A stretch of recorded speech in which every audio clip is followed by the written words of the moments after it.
ಎಲ್ಲರಿಗೂ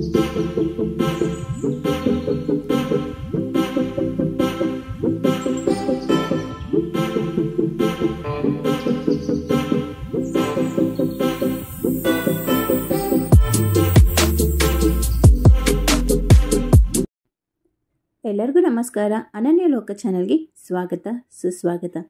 ನಾನಿವತ್ತು ಮಟನ್ ಬಿರಿಯಾನಿನ ಯಾವ ರೀತಿ ಮಾಡೋದು ಅಂತ ತೋರಿಸೋಣ ಅಂತ ಬಂದಿದ್ದೀನಿ. ಮೊದಲನೇದಾಗಿ ನಾನು ಒಂದು ಕುಕ್ಕರ್ ಇಟ್ಕೊಂಡು ಕುಕ್ಕರ್ಗೆ 5ರಿಂದ 6 ಸ್ಪೂನಷ್ಟು ಎಣ್ಣೆನ ಹಾಕ್ಕೊಂಡಿದ್ದೀನಿ. ಹಾಗೆ ಕಟ್ ಮಾಡ್ಕೊಂಡಿರೋ 2 ಸಣ್ಣ ಈರುಳ್ಳಿನೂ ಕೂಡ ಹಾಕ್ಕೊಂಡು ಸ್ವಲ್ಪ ಫ್ರೈ ಮಾಡ್ಕೊತಾ ಇದ್ದೀನಿ. ನಾನಿಲ್ಲಿ 3/4 kg ಮಟನನ್ನು ತೊಗೊಂಡಿದ್ದೀನಿ. ಮಟನ್ನು ಕೂಡ ತುಂಬ ದೊಡ್ಡ ಪೀಸಾಗಿ ಕಟ್ ಮಾಡಿಸಿಲ್ಲ, ಮೀಡಿಯಮ್ ಪೀಸಾಗಿ ಕಟ್ ಮಾಡಿಸಿದ್ದೀನಿ. ಯಾಕೆಂದರೆ ಮಟನ್ ಬೇಗ ಬೇಯಲಿ ಅನ್ನೋದಕ್ಕೋಸ್ಕರ. ಅದನ್ನು ಹಾಕ್ಕೊಂಡು ಸ್ವಲ್ಪ ಫ್ರೈ ಮಾಡ್ಕೊಳ್ಳೋಣ. ಇದು ಸ್ವಲ್ಪ ಫ್ರೈ ಆದ ನಂತರ ನಾನಿಲ್ಲಿ ಇದಕ್ಕೆ ಸ್ವಲ್ಪ ಕೊತ್ತಂಬರಿ ಹಾಗೆ ಪುದೀನಾನ ಕಟ್ ಮಾಡಿ ಹಾಕ್ಕೊತಾ ಇದ್ದೀನಿ. ಒಂದು ಅರ್ಧ ಸ್ಪೂನಷ್ಟು ಸಾಲ್ಟನ್ನು ಕೂಡ ಹಾಕ್ಕೊತಾ ಇದ್ದೀನಿ, ಮಟನ್ಗೆ ಚೆನ್ನಾಗಿ ಉಪ್ಪಿಡಿಲಿ ಅನ್ನೋದಕ್ಕೋಸ್ಕರ.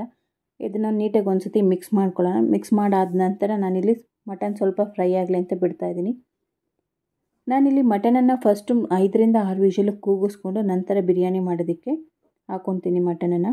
ಹಾಗೆ ಒಂದು ಅರ್ಧ ಸ್ಪೂನಷ್ಟು ಟರ್ಮರಿಕ್ ಪೌಡರ್ನ ಕೂಡ ಆ್ಯಡ್ ಮಾಡ್ಕೊತಾ ಇದ್ದೀನಿ. ಮಟನ್ ಬೇಯೋದು ಲೇಟ್ ಆಗೋದ್ರಿಂದ ಅದಕ್ಕೋಸ್ಕರ ನಾನಿಲ್ಲಿ ಫಸ್ಟೇ ಒಂದು 5ರಿಂದ 6 ವಿಷಲ್ ಕೂಗಿಸ್ಕೊತಾ ಇದ್ದೀನಿ. ಇಲ್ಲ ನೀವು ಪಾತ್ರೆನಲ್ಲೇ ಹಾಗೆ ಬೇಯಿಸ್ಕೊತೀನಿ ಅನ್ನೋದಾದ್ರೂ ಕೂಡ ಫಸ್ಟೇ ಮಟನನ್ನು ಬೇಯಿಸ್ಕೊಳ್ಬೇಕಾಗತ್ತೆ. ನಂತರ ಬಿರಿಯಾನಿಗೆ ರೈಸ್ನ ಆ್ಯಡ್ ಮಾಡ್ಕೊಳ್ಬೇಕು, ಇಲ್ಲಾಂದರೆ ಮಟನ್ ಒಳಗಡೆ ಬೆಂದಿರೋದಿಲ್ಲ. ನಾನಿಲ್ಲಿ 1 ಲೋಟದಷ್ಟು ನೀರನ್ನು ಹಾಕ್ಬಿಟ್ಟು ಇದನ್ನು ಒಂದು 5ರಿಂದ 6 ವಿಷಲ್ ಬರ್ಸ್ಕೊತೀನಿ. ನಾನಿಲ್ಲಿ ರುಬ್ಬೋದಕ್ಕೋಸ್ಕರ 2 ಗೆಡ್ಡೆ ಅಷ್ಟು ಬೆಳ್ಳುಳ್ಳಿ ಹಾಗೆ ಸ್ವಲ್ಪ ಶುಂಠಿ, ಒಂದು 10ರಿಂದ 12 ಹಸಿಮೆಣ್ಸಿನ್ಕಾಯಿನ ತೊಗೊತಾ ಇದ್ದೀನಿ. ನಿಮಗೆ ಜಾಸ್ತಿ ಖಾರ ಬೇಕು ಅನ್ನೋದಾದರೆ ಹಸಿಮೆಣ್ಸಿನ್ಕಾಯಿನ ಇನ್ನೂ ಒಂದು ಸ್ವಲ್ಪ ಜಾಸ್ತಿ ತೊಗೊಳ್ಬೋದು. ನಾನಿಲ್ಲಿ ಚಿಲ್ಲಿ ಪೌಡರ್ನೂ ಕೂಡ ಆ್ಯಡ್ ಮಾಡೋದ್ರಿಂದ ಒಂದು 10 ಹಸಿಮೆಣ್ಸಿನ್ಕಾಯಿನ ತೊಗೊಂಡಿದ್ದೀನಿ. ಅದನ್ನು ನೀಟಾಗಿ ರುಬ್ಬಿಟ್ಕೊಳ್ಳೋಣ. ಬಿರಿಯಾನಿ ಮಾಡೋದಕ್ಕೆ ಇನ್ನೂ ಒಂದು ದೊಡ್ಡ ಕುಕ್ಕರನ್ನು ಇಟ್ಕೊಂಡು ಕುಕ್ಕರ್ಗೆ ಒಂದು 8ರಿಂದ 10 ಸ್ಪೂನಷ್ಟು ಎಣ್ಣೆನ ಹಾಕ್ಕೊಂಡಿದ್ದೀನಿ. ಅದಕ್ಕೆ ಸ್ವಲ್ಪ 4ರಿಂದ 5 ಏಲಕ್ಕಿ, ಲವಂಗ, ಚಕ್ಕೆ, ಮರಾಠಿ ಮೊಗ್ಗು ಹಾಗೆ ಅನಾನಸ್ ಹೂವು ಹಾಗೆ 1 ಸ್ಪೂನಷ್ಟು ಸೋಂಪು, ನಂತರ ಪಲಾವ್ ಎಲೆ ಹಾಗೆ ಕಟ್ ಮಾಡಿರೋಂತಹ 3 ಈರುಳ್ಳಿನ ಹಾಕ್ಕೊತಾ ಇದ್ದೀನಿ. ಇದಿಷ್ಟನ್ನು ಚೆನ್ನಾಗಿ ಫ್ರೈ ಆಗಲಿ. ಹಾಗೆ ನಾನಿಲ್ಲಿ ಅನಾನಸ್ ಹೂವನ್ನು ಕೂಡ ಹಾಕ್ಕೊಂಡಿದ್ದೀನಿ, ಅಂದರೆ ಜಾಪತ್ರೆ ಅಂತಾರಲ್ಲ ಅದನ್ನು ಕೂಡ ಹಾಕ್ಕೊಂಡಿದ್ದೀನಿ. ನಿಮಗೆ ಆ ಫ್ಲೇವರ್ ಇಷ್ಟ ಆಗಿಲ್ಲ ಅಂದರೆ ಸ್ಕಿಪ್ ಕೂಡ ಮಾಡ್ಬೋದು, ಮನೆಯಲ್ಲಿದ್ದರೆ ಹಾಕ್ಕೊಳ್ಬೋದು. ಎಣ್ಣೆಯಲ್ಲಿ ಈರುಳ್ಳಿ ಚೆನ್ನಾಗಿ ಫ್ರೈ ಆದ ನಂತರ ಆಗಲೇ ರುಬ್ಬಿಟ್ಕೊಂಡಿರೋ ಅಂತಹ ಬೆಳ್ಳುಳ್ಳಿ, ಶುಂಠಿ ಹಾಗೂ ಹಸಿಮೆಣ್ಸಿನ್ಕಾಯಿ ಪೇಸ್ಟನ್ನು ಈಗ ಆ್ಯಡ್ ಮಾಡ್ಕೊತಾ ಇದ್ದೀನಿ. ಇದಂತೂ ಹಾಕ್ಕೊಂಡಾಗಂತೂ ಒಳ್ಳೆ ಪರಿಮಳ ತುಂಬಾ ಚೆನ್ನಾಗಿ ಬರುತ್ತೆ, ಶುಂಠಿ ಬೆಳ್ಳುಳ್ಳಿ ಹಸಿಮೆಣ್ಸಿನ್ಕಾಯಿ ಪರಿಮಳ. ಇದು ಸ್ವಲ್ಪ ಎಣ್ಣೆಯಲ್ಲಿ ಚೆನ್ನಾಗಿ ಫ್ರೈ ಆಗಲಿ. ಫ್ರೈ ಆದ ನಂತರ ನಾನಿಲ್ಲಿ ಆಲ್ರೆಡಿ ಕಟ್ ಮಾಡಿ ಇಟ್ಕೊಂಡಿರೋಂಥ 3 ನಾಟಿ ಟೊಮೊಟೊನ ಸೇರಿಸ್ಕೊತಾ ಇದ್ದೀನಿ. ನೀವೇನಾದ್ರು ಮೊಸರನ್ನ ಆ್ಯಡ್ ಮಾಡೋಂಗಿದ್ರೆ ಟೊಮೆಟೊನ ಸ್ವಲ್ಪ ಕಡಿಮೆನೇ ಹಾಕ್ಕೊಳ್ಬೋದು. ನಾನಿಲ್ಲಿ ಮೊಸರನ್ನ ಏನು ಆ್ಯಡ್ ಮಾಡ್ತಾಯಿಲ್ಲ, ಹಂಗಾಗಿ ನಾನಿಲ್ಲಿ 3 ನಾಟಿ ಟೊಮೆಟೊನ ತೊಗೊಂಡು ಹಾಕ್ಕೊಂಡಿದ್ದೀನಿ. ಇದಾದ ನಂತರ ನಾನಿಲ್ಲಿ ಚಿಲ್ಲಿ ಪೌಡರ್ನ ಕೂಡ ಹಾಕ್ಕೊತಾ ಇದ್ದೀನಿ. ನಾನಿಲ್ಲಿ ಒಂದು 2 ಸ್ಪೂನಷ್ಟು ಚಿಲ್ಲಿ ಪೌಡರ್ನ ಹಾಕ್ಕೊಂಡಿದ್ದೀನಿ. ಯಾಕಂದರೆ ಹಸಿಮೆಣ್ಸಿನ್ಕಾಯಿನೂ ಕೂಡ ಹಾಕ್ಕೊಂಡು ಚಿಲ್ಲಿ ಪೌಡರ್ನೂ ಕೂಡ ಹಾಕೊಳ್ಳೋದ್ರಿಂದ ಖಾರ ಜಾಸ್ತಿ ಆಗುತ್ತೆ, ಅದಕ್ಕೋಸ್ಕರ 2 ಸ್ಪೂನಷ್ಟು ಹಾಕ್ಕೊತಾ ಇದ್ದೀನಿ. ಹಾಗೆ ಒಂದು 2.5 ಸ್ಪೂನಷ್ಟು ಧನಿಯಾ ಪೌಡರ್ನ ಹಾಕ್ಕೊತಾ ಇದ್ದೀನಿ. ನಿಮಗೆ ಖಾರ ಜಾಸ್ತಿ ಬೇಕು ಅನ್ನೋದಾದರೆ ಸ್ವಲ್ಪ ಖಾರ ಜಾಸ್ತಿ ಹಾಕ್ಕೊಳ್ಳಿ, ಇಲ್ಲ ಮೀಡಿಯಮ್ ಆಗಿ ಸಾಕು ಅಂದರೆ ಇಷ್ಟೇ ಸಾಕಾಗುತ್ತೆ. ಹಾಗೆ 1.5 ಸ್ಪೂನಷ್ಟು ಗರಂ ಮಸಾಲ ಹಾಗೆ 1.5 ಸ್ಪೂನಷ್ಟು ಮಟನ್ ಮಸಾಲನ ಹಾಕ್ಕೊತಾ ಇದ್ದೀನಿ. ಮಟನ್ ಮಸಾಲ ಹಾಕ್ಕೊಳ್ಳೋದ್ರಿಂದ ಒಂದೊಳ್ಳೆ ಫ್ಲೇವರ್ ಸಿಗುತ್ತೆ, ಅದಕ್ಕೋಸ್ಕರ ಬಿರಿಯಾನಿ ತಿನ್ನಬೇಕಾದ್ರೆ. ಇದನ್ನೆಲ್ಲ ಹಾಕ್ಕೊಂಡಾದ ನಂತರ ನೀಟಾಗಿ ಒಂದು ಸತಿ ಮಿಕ್ಸ್ ಮಾಡ್ಕೊಳ್ಳೋಣ. ನಾನಿಲ್ಲಿ ಕಾಯಿಯನ್ನು ಒಂದು ಅರ್ಧ ಹೋಳು ಕಾಯಿಯನ್ನು ತೊಗೊಂಡು ಅದರ ಹಾಲು ಮಾಡಿ ಇಟ್ಕೊಂಡಿದ್ದೆ, ಅದು 1.5 ಲೋಟದಷ್ಟು ಆಗಿತ್ತು, ಅದನ್ನು ಕೂಡ ಆ್ಯಡ್ ಮಾಡ್ಕೊತಾ ಇದ್ದೀನಿ. ಕಾಯಿ ಹಾಲನ್ನು ಹಾಕೋದ್ರಿಂದ ನಿಮಗೆ ಅದು ಒಳ್ಳೆ ಫ್ಲೇವರ್ ಕೊಡುತ್ತೆ, ಒಂದು ತಿನ್ನಬೇಕಾದ್ರೆ ಮೆತ್ತಗಿರುತ್ತೆ ರೈಸು, ಅದಕ್ಕೋಸ್ಕರ ಹಾಕ್ಕೊತೀವಿ.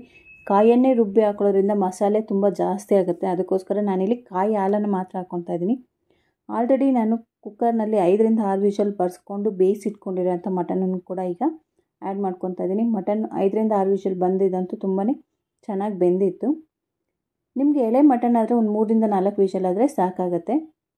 ನೀವು ಮಟನ್ ಬಿರಿಯಾನಿ ಮಾಡಬೇಕಂದ್ರೆ ಮಟನನ್ನು ನೋಡಿಕೊಂಡು ತೊಗೊಳ್ಬೇಕಾಗತ್ತೆ. ಯಾಕಂದರೆ ಅದು ಚೆನ್ನಾಗಿ ಬೆಂದಿಲ್ಲ ಅಂದರೆ ಬಿರಿಯಾನಿ ರೈಸ್ ಎಷ್ಟೇ ಚೆನ್ನಾಗಿದ್ರು ಪೀಸ್ ತಿನ್ನೋಕ್ಕಾಗಿಲ್ಲ ಅಂದರೆ ಅದು ವೇಸ್ಟೇ ಅಂತಲೇ ಅನಿಸುತ್ತೆ.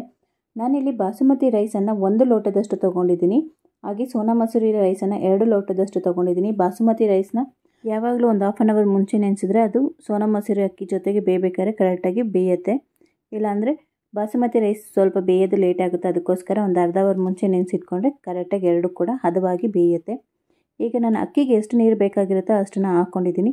ಈಗ ನೆನೆಸಿಟ್ಕೊಂಡಿರೋಂಥ ಬಾಸುಮತಿ ಅಕ್ಕಿ ಹಾಗೂ ತೊಳೆದಿಟ್ಕೊಂಡಿರೋಂಥ ಸೋನಾ ಮಸೂರಿ ಅಕ್ಕಿನೂ ಕೂಡ ಇದಕ್ಕೆ ಆ್ಯಡ್ ಮಾಡ್ಕೊಳ್ಳೋಣ.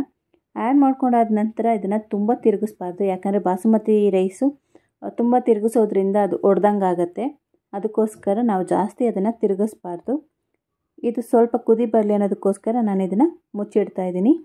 ನಿಮ್ಗೆ ಎಕ್ಸ್ಟ್ರಾ ಇನ್ನೂ ಒಂದು ಸ್ವಲ್ಪ ಫ್ಲೇವರ್ ಬೇಕು ಅನ್ನೋದಾದರೆ ಬಿರಿಯಾನಿ ಪೌಡರ್ನ ಕೂಡ ಆ್ಯಡ್ ಮಾಡ್ಕೊಳ್ಬೋದು. ನಾನಿಲ್ಲಿ ಗರಂ ಮಸಾಲ ಹಾಗೆ ಮಟನ್ ಮಸಾಲ ಹಾಕಿರೋದ್ರಿಂದ ಯಾವುದೇ ರೀತಿಯ ಬಿರಿಯಾನಿ ಪೌಡರ್ನ ಹಾಕ್ಕೊಂಡಿಲ್ಲ. ಯಾಕಂದರೆ ನಾನು ಚಕ್ಕೆ ಲವಂಗ ಅದನ್ನೆಲ್ಲ ಹಾಗೆ ಎಣ್ಣೆಯಲ್ಲಿ ಫ್ರೈ ಮಾಡೋಕ್ಕೆ ಹಾಕ್ಕೊಂಡಿದ್ದೀನಲ್ಲ, ಅದೇ ಫ್ಲೇವರ್ ಬಿಟ್ಕೊಂಡಿರುತ್ತೆ ಸಾಕು ಅನ್ನೋದಕ್ಕೋಸ್ಕರ ನಾನಿಲ್ಲಿ ಬಿರಿಯಾನಿ ಮಸಾಲನ ಹಾಕ್ಕೊಂಡಿಲ್ಲ. ನಾನು ನೋಡಿ ಕುದಿ ಬರೋವರೆಗೂ ಅದನ್ನು ಜಾಸ್ತಿ ತಿರುಗಿಸೋಕ್ಕೆ ಹೋಗಿರಲಿಲ್ಲ. ಇವಾಗ ಆಲ್ರೆಡಿ ಕುದಿ ಬಂದು ಚೆನ್ನಾಗಿ ನೀರು ಕೂಡ ಸ್ವಲ್ಪ ಹಿಂಗಿದೆ. ಇದಾದ ನಂತರ ನಾನು ಕಡಿಮೆ ಊರಿನಲ್ಲಿ ಇಟ್ಕೊಂಡು ಕೆಳಗಡೆ ತವಾನ ಇಟ್ಕೊಂಡು ಬೇಯಿಸ್ಕೊತೀನಿ. ಯಾಕಂದರೆ ತವಾ ಇಡೋದ್ರಿಂದ ಕೆಳಗಡೆ ಸಿಯೋದಿಲ್ಲ, ಅದಕ್ಕೋಸ್ಕರ. ಹಾಗೆ ಮೇಲ್ಗಡೆ 1.5 ಸ್ಪೂನಷ್ಟು ತುಪ್ಪನ ಕೂಡ ಆ್ಯಡ್ ಮಾಡ್ಕೊತಾ ಇದ್ದೀನಿ.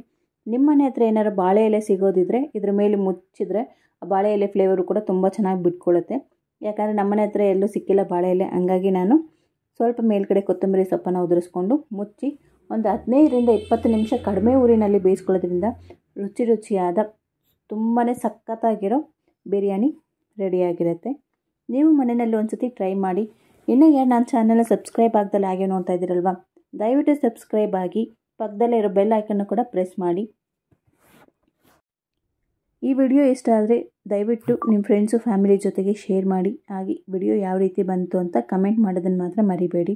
ಇಲ್ಲಿವರೆಗೂ ಯಾರೆಲ್ಲ ಈ ವಿಡಿಯೋನ ನೋಡಿದಿರಲ್ಲ ಅವರೆಲ್ಲರಿಗೂ ನನ್ನ ತುಂಬ ಹೃದಯದ ಧನ್ಯವಾದಗಳು. ಸದಾ ನನಗೆ ಇದೇ ರೀತಿ ಸಪೋರ್ಟ್ ಮಾಡ್ತಾರೆ ಅಂತ ನಿಮ್ಮೆಲ್ಲರಿಗೂ ಕೇಳ್ಕೊತೀನಿ. Thank you so much.